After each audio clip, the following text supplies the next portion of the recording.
నగరపాలక సంస్థ కార్యాలయంలో సోమవారం నిర్వహించిన ప్రజా ఫిర్యాదుల పరిష్కార వేదికకు 33 వినతులు వచ్చాయని కమిషనర్ అమరయ్య తెలిపారు.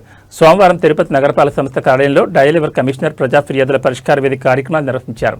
ఈ కార్యక్రమంలో కార్యాలయానికి నేరుగా వచ్చి 23 మంది వినతులు సమర్పించగా 10 మంది ఫోన్ ద్వారా తమ సమస్యలు తెలిపారు.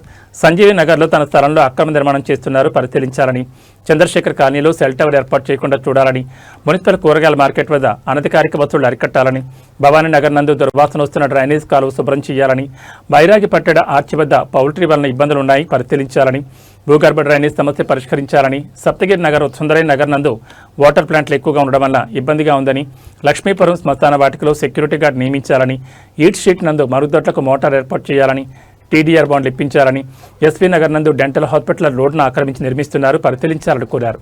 ఈ కార్యక్రమంలో superintendent engineer Shyam Sundar, municipal ఇంజనీర్లు Tulasi Kumar, Gomathi, health officer doctor Yuvanvesh, revenue అధికారులు సేతు మాధవ్, రవి, ఉద్యానవన శాఖ అధికారి హరికృష్ణ, వెటర్నరీ ఆఫీసర్ గుణశేఖర్, డిగ్రీలు తదితరులు పాల్గొన్నారు.